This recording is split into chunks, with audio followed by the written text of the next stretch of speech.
Baik, Assalamualaikum warahmatullahi wabarakatuh. Para mahasiswa tingkat 2 kebidanan, hari ini kita akan membahas tentang evidence base dalam asuhan kebidanan neonatus, bayi baru lahir, dan balita. Mungkin untuk balita tidak terlalu banyak saya bahas ya, tapi lebih ke neonatus dan bayi baru lahir. Oke, kita pahami dulu apa itu konsep evidence base. Evidence base adalah sebuah proses yang digunakan secara sistematik untuk melakukan evaluasi, menemukan, menelaah, dan mereview dan memanfaatkan hasil-hasil studi sebagai dasar dari pengambilan keputusan. Jadi evidence base itu kita melakukan membaca hasil studi dari penelitian-penelitian. Jadi nggak cuma satu ya yang kita baca, itu banyak. Ada 2, ada 3, ada 4, ada 5, seperti itu. Kita mencari praktik terbaik yang digunakan untuk merawat neonatus, bayi baru lahir maupun balita. Menurut Sackett et al. Tahun 2000, evidence-based medicine merupakan pendekatan medik yang didasarkan pada bukti-bukti ilmiah terkini untuk kepentingan pelayanan kesehatan penderita. Jadi, bukti-bukti ilmiah ini hanya didapatkan melalui penelitian, ya, tidak melalui yang lain, tidak berdasarkan opini. Oh, menurut saya, oh kata bidan ini, oh kata dokter ini, tidak, tetapi berdasarkan penelitian. Dengan demikian, dalam praktek EBM memadukan antara kemampuan dan pengalaman klinik dengan bukti-bukti ilmiah terkini yang paling dapat dipercaya. Maka salah satu syarat utama untuk memfasilitasi pengambilan keputusan klinik yang evidence-based adalah dengan menyediakan bukti-bukti ilmiah yang relevan dengan masalah klinik yang dihadapi. Jadi kalau misalnya bagaimana cara melakukan perawatan tali pusat terbaik, kita ya harus menunjukkan bukti ilmiah atau hasil penelitian yang menyatakan bahwa oh ini loh metode yang baik itu ini, karena berdasarkan hasil penelitian metode ini apa namanya bisa begini-begini ya gitu. Serta diutamakan yang berupa hasil meta-analisis, review sistematik, randomized double blind, control clinical trial. Jadi kalaupun misalnya kalian ini yang tingkat 3 sih ya. Kalau yang tingkat 3 kan sekarang penelitiannya boleh melalui literatur review. Ini termasuk dari review sistematik ya. Jadi kita baca penelitian yang banyak di penelitian berbagai negara, kemudian kita memutuskan oh ternyata untuk melakukan asuhan kebidanan pada bayi itu seperti ini ya. Kemudian salah satu contoh tindakan atau asuhan kebidanan yang berdasarkan evidence base yang baik untuk neonatus itu adalah memulai pemberian ASI dini dan eksklusif. Berdasarkan evidence base yang up to date, upaya untuk meningkatkan sumber daya manusia antara lain dengan jalan memberikan ASI sedini mungkin melalui proses IMD yang dimaksudkan untuk meningkatkan kesehatan dan gizi bayi baru lahir yang akhirnya bertujuan untuk menurunkan angka kematian bayi. Inisiasi menyusui dini adalah proses menyusui segera setelah lahir di mana bayi dibiarkan mencari puting susu ibunya sendiri, tidak disodorkan ke puting susu. Nah, berapa banyak praktek ini yang dilakukan secara benar oleh pelayanan kesehatan kan kita tahu sendiri ya bahwa di rumah sakit, di puskesmas pun ya dilakukannya IMD-an. Tidak belum tentu 1 jam, belum tentu bayinya sendiri dibiarkan mencari puting susunya sendiri, bu bidannya keburu punya urusan lain, jadi ibunya dan bayinya segera diberesin ya. Tetapi sebenarnya kita perlu menghargai proses. Jadi ketika Anda menjadi seorang D3 kebidanan itu bukan artinya oh di puskesmas ini IMD-nya begini. Enggak, sebenarnya kalau kita mengaku bahwa kita adalah insan akademik, berarti kita harus berfokus pada konsep, berfokus pada hasil penelitian. Jadi tidak, Bu, IMD-nya di sini begini, bukan begitu. Akhirnya yang kalian pakai adalah IMD modelnya puskesmas atau modelnya tempat praktek yang Anda pernah lihat. Padahal konsepnya itu misalnya setelah lahir, bayi diberikan di atas perut ibu, kemudian dilap, ya, dikeringkan, tanpa mengeringkan, tanpa mengelap tangan bayi untuk menjadi pemandu, karena baunya ketuban hampir sama dengan baunya ASI. ya. Kemudian lama-kelamaan si bayi akan mencari puting susu, tidak tiba-tiba tahu-tahu di tengahnya, kemudian bayinya disuruh nyusu, ini loh putingnya seperti itu, enggak ya. Pada prinsipnya IMD merupakan kontak langsung antara kulit ibu dengan kulit bayi ditengkurapkan di perut selekas mungkin setelah seluruh badan dikeringkan. Itu banyak sebenarnya skin to skin untuk regulasi suhu. Jadi kalau misalnya ada bayi yang prematur atau bayi dengan hipotermi atau bayi yang kurang bisa menangis, sebenarnya rangsangan yang paling baik itu ada di dekat ibu. Cuma ya tidak semua ibu bisa ya menghadapi proses ketika bayinya tidak menangis ya. Tapi minimal ketika bayinya menangis, taruh di kulit ibu, kemudian bisa terjadinya regulasi skin to skin, regulasi suhu ya. Jadi suhunya ibu dengan suhunya bayi itu bisa hampir sama. Ini contoh penelitian ya. Jadi nanti kalau Anda bisa download PPT bisa lebih jelas dibesarkan. Jadi ini nama jurnalnya ya. Ini nama penelitiannya. Ini penelitinya, ini hasilnya. Bu, bahasa Inggris ya, bahasa Inggris nanti kalian bisa copy paste di Google terjemahan ya, Google Translate. Jadi nggak ada alasan sekarang, oh saya nggak dapet nih penelitian ini, banyak ya.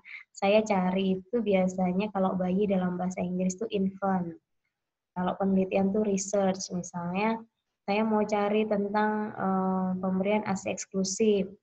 Exclusive breastfeeding for infant research, seperti itu cara mencarinya ya.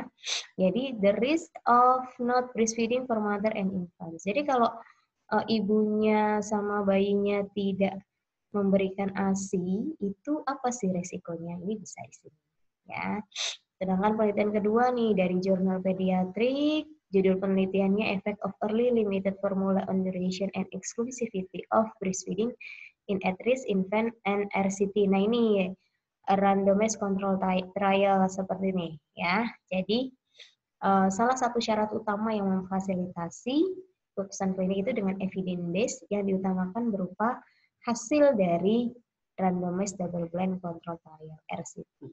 Nah ini contohnya NRCT, randomized control trial. Ya, jadi kita baca nih. Jadi efek pemberian susu formula ya dengan ASI eksklusif resikonya pada bayi. Ini bisa dibaca ya. Kemudian tadi regulasi suhu bayi, skin to skin. Sebenarnya kalau ada bayi prematur paling baik ya misalnya, paling baik sih sebenarnya memang kita rujuk dalam keadaan di dalam kandungan. Tetapi kalau misalnya tiba-tiba datang seorang ibu pembukaan lengkap, bayinya usia kehamilannya masih 35 minggu, brojol, bayinya menangis, sehat, gerakannya bagus, ya sudah skin to skin. Tapi kalau bayinya tidak menangis, ya kita lakukan tindakan untuk asfiksia, penanganan resusitasi bagi bayi asfiksia. Kemudian dilakukan rujukan ya. Jadi bayi baru lahir belum dapat mengatur suhunya sehingga akan mengalami stres dengan adanya perubahan lingkungan dari rahim ibu ke lingkungan luar yang suhunya lebih tinggi. Oh mohon maaf, ini sebenarnya suhunya lebih rendah ya. Sorry, ini nanti saya ganti ya sebelum saya share ke Anda. Jadi suhu ibu biasanya kan 35, 36, kadang 37, kemudian lahir ke ruangannya ber-AC, bisa jadi suhu ruangannya itu 16, 17, 18, 20 derajat Celcius. Jadi itu stres bayinya, kedinginan ya. Suhu dingin ini menyebabkan air ketuban menguap lewat kulit dan lingkungan yang dingin. Pembentukan suhu tanpa mekanisme menggigil merupakan usaha utama seorang bayi untuk mendapatkan kembali panas tubuhnya. Jadi ketika ada bayi baru lahir ya tetap harus segera dikeringkan karena ya Anda bayangkan saja Anda habis mandi basah kemudian di depan kipas angin, nah itu bisa kedinginan ya. Jadi harus segera dikeringkan supaya airnya menyerap ke kain, tidak kering sendiri di kulit bayi. Kontak kulit bayi dengan ibu dengan perawatan metode metode kanguru dapat mempertahankan suhu bayi dan mencegah bayi kedinginan. Keuntungannya keuntungannya bisa memberikan kehangatan, bayi lebih sering menyusu, banyak tidur, tidak rewel, dan kenaikan badan bayi bisa lebih cepat. Ibu pun akan merasa lebih dekat dengan bayi, bahkan ibu tetap beraktivitas sambil menggendong bayinya. Hanya saja ini perlu kita perhatikan lagi karena biasanya ibu yang habis bersalin tuh kalau di Indonesia merasa capek, merasa ingin istirahat dulu sehingga bayinya kadang ditidurkan di sampingnya ya atau minta di box ya. Jadi belum edukasinya belum begitu banyak. Dan juga pada ibu-ibu yang melahirkan seksio itu juga kadang bayinya langsung dibawa ke ruang perinatologi untuk dirawat. Padahal tetap kalau bisa sih skin to skin, ibunya bisa beraktivitas dengan bayinya. Ya. Ini contoh penelitiannya juga, effect of early skin to skin contact after delivery on duration of breastfeeding, a prospective cohort study. Jadi skin to skin ini juga bisa membantu mensukseskan pelaksanaan pemberian ASI lebih awal dan ASI eksklusif ya. Ini nama jurnalnya agak ke atas karena supaya Anda kelihatan nih abstraknya ya hasilnya. Jadi ini saya capture-nya agak cuma judulnya saja. Kemudian the effect of mother and newborn early skin to skin contact of initiation of breastfeeding, newborn temperature and duration of stage of labor. Jadi skin to skin itu dapat membantu tadi ya proses IMD, initiation of breastfeeding, inisiasi menyusui, newborn temperature, suhu bayi, dan durasi kala 3 dalam persalinan ya, dan lebih cepat itu biasanya. Nah, kemudian kita lanjut ke pemotongan tali pusat. Berdasarkan evidence base, pemotongan tali pusat lebih baik ditunda karena sangat tidak menguntungkan baik bagi bayi maupun bayi ibunya. Mengingat fenomena yang terjadi di Indonesia antara lain tingginya angka morbiditas maupun mortalitas pada bayi, salah satunya disebabkan karena asfiksia hiperbilirubinia atau ikterik neonatorum. Selain itu juga meningkatnya dengan tajam kejadian autis anak-anak di Indonesia tahun ke tahun tanpa tahu pemicu penyebabnya. Ini sih sebenarnya lebih ke arah masih perlu penelitian lebih lanjut ya. Kita tidak bisa menentukan apakah autis itu disebabkan karena pemotongan tali pusat yang terlalu cepat atau tidak ya. Tapi nanti Anda bisa pertimbangkan itu untuk pembelajaran Anda ke depannya. Ini contohnya ya, time to cut the cord. The cord itu adalah tali pusat di perinatal education. Ini Anda bisa baca. Kemudian ini, mohon maaf judulnya ke atasan ya. Ini delay umbilical cord clamping appears into beneficial to term and preterm infant. Jadi kita penelitian ini tentang pemotongan yang ditunda, pemotongan tali pusat yang ditunda. Jadi harapannya itu adalah ketika bayi lahir, dia masih tetap mendapatkan darah dari plasenta ibunya. Jadi tidak tiba-tiba langsung dipotong.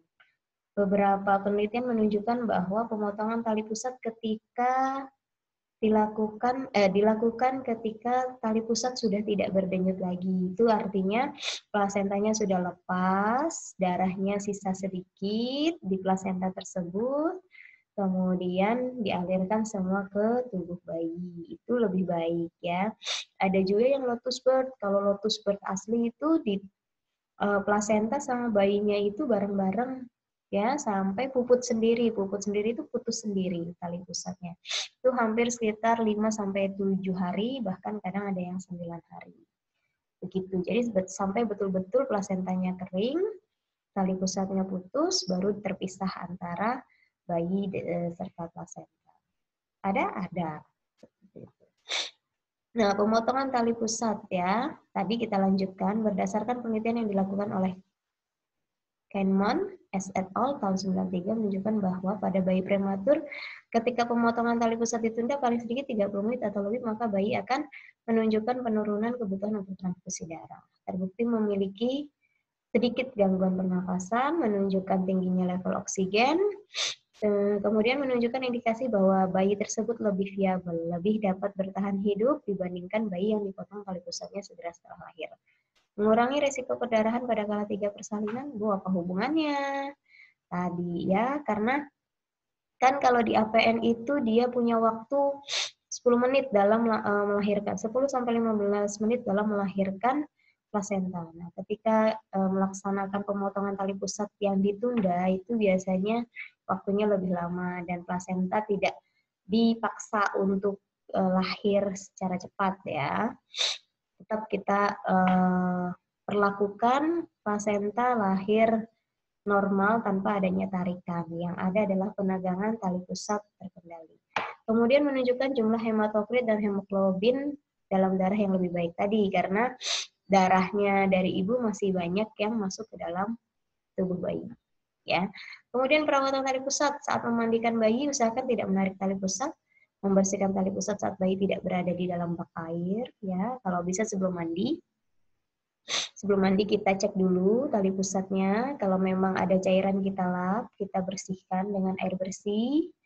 Apakah pakai sabun? Ya jangan ya. Pakai sabun itu sekiranya kalau terlihat adanya infeksi atau adanya kotoran yang ada di sekitar tali pusat. Setelah mandi utamakan pengerjaan perawatan tali pusat terlebih dahulu. Jadi setelah mandi dikeringkan, kita bungkus tali pusatnya dengan kasa steril tanpa diolesi atau alkohol ataupun betadine. Ya, jangan mengolesi tali pusat dengan ramuan, bedak atau kopi. Ya, tetaplah rawat tali pusat dengan menutupnya dengan kasa steril hingga lepas sempurna. Ini contoh penelitian ya, umbilical cord care in the newborn infant, nanti bisa Anda baca. Umbilical cord care practice in low and middle income countries, systematic review. Nah, systematic review juga sama, nanti kalau Anda lihat di halaman pertama mengenai ABM, Evidence Based Medicine, ini juga salah satu penelitian yang dianjurkan untuk dibaca. Ya. Kemudian stimulasi tumbuh kembang bayi dan balita. Nah, nih pertumbuhan dan perkembangan itu beda. Kalau pertumbuhan itu bertambahnya dalam jumlah besar, ya, bertambahnya dalam jumlah ukuran atau dimensi tingkat sel, mulai dari berat badan dan ukuran panjang. Jadi kalau tambah berat, tambah panjang itu namanya tumbuh. Kalau berkembangan adalah bertambahnya kemampuan skill. Contohnya apa? Oh, 3 bulan dia sudah mengangkat kepala, sudah bisa miring kanan, miring kiri, tengkurap, itu masuk ke dalam perkembangan.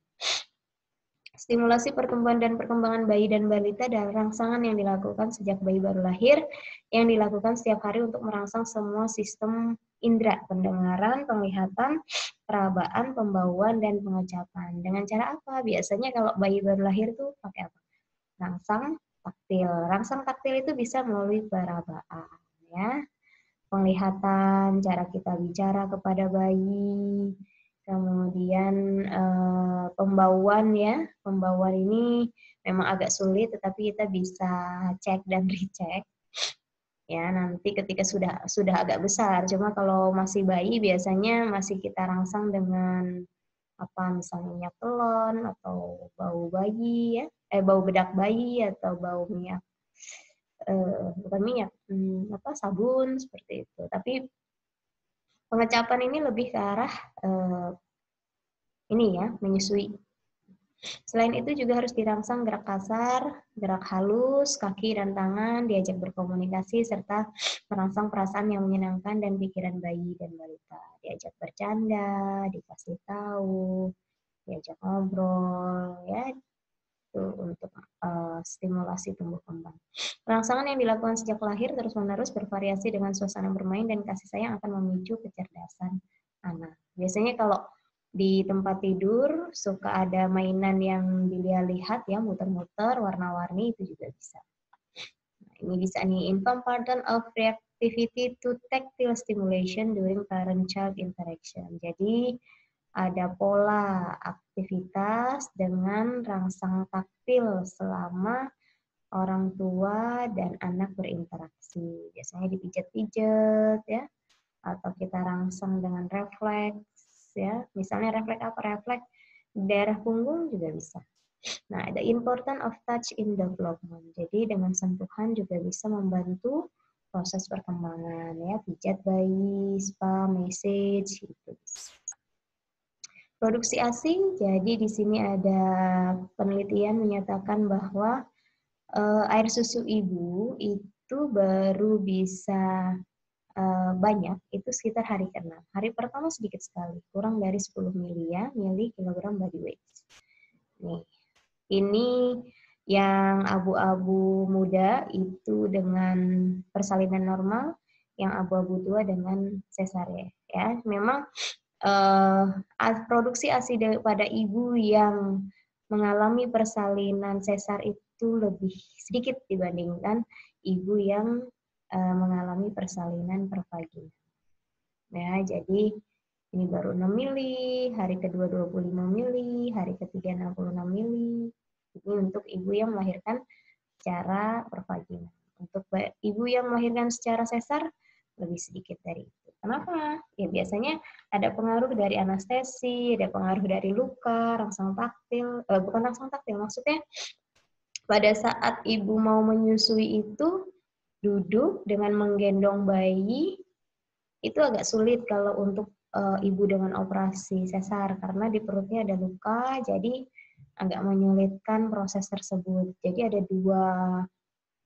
dua kesulitan yang dialami ibu. Yang pertama, rasa sakit pada luka pasca operasi, serta rasa sakit pada saat dia menyusui. Meskipun ada beberapa ibu yang saat menyusui tidak sakit ya, tetapi minimal sakit pada saat pada luka postoperasi itu cukup mengganggu pemberian ASI. Jadi berdasarkan pengalaman ibu, ya ASI akan muncul 72 jam setelah postpartum. Pada beberapa survei, 19 ibu multipara dan 35 ibu primipara itu melaporkan bahwa ASI-nya baru ada di hari keempat atau lebih. Ya. Kenapa bisa terlambat ASI tersebut? Bisa terjadi karena satu, dia baru pertama kali memiliki anak primipara. Tadi operasi sesar dan body mass index-nya lebih dari 27. Jadi kalau ibu yang mohon maaf obesitas biasanya memang ASI-nya keluarnya cukup lama. Kondisi tersebut dikaitkan dengan tadi ya obesitas, usia ibu, kemudian usia kehamilan itu bisa jadi faktor untuk memperlambat produksi ASI. Kemudian juga terlambatnya untuk menyusui pada bayi ini bisa menyebabkan kehilangan berat badan sekitar 10% pada minggu pertama. Jadi kalau misalnya bayinya lahir 3.000 gram, kemungkinan besar minggu pertama itu turun bisa jadi 2.970 gram. Jadi ada 30 gram yang berkurang. Itu masih normal dan nggak apa-apa, tetapi harus dikejar di bulan berikutnya. Ya, ini contoh penelitiannya ada milk volume, ada maternal perception of insufficiency milk supply in breastfeeding. Jadi apa sih pendapat ibu mengenai ketidakcukupan susu ASI ya, kecukupan ASI pada proses menyusui breastfeeding. Ya, jadi kembali lagi kalau kita Einstein Academy ya sebagai mahasiswa atau nanti yang mau melanjutkan kuliah, kita harus sudah mulai terpapar dengan jurnal-jurnal. Bu, bahasa Inggris semua? Ya, bahasa Inggris. Ada bahasa Indonesia? Ada, tinggal cari ya di Mbah Google. Terima kasih. Nanti untuk tugas mohon dikerjakan ya. Searchingnya harus lebih baik. Boleh di penelitian berbahasa Indonesia maupun berbahasa Inggris. Terima kasih. Saya akhiri. Wabillahi taufiq wal hidayah. Wassalamualaikum warahmatullahi wabarakatuh.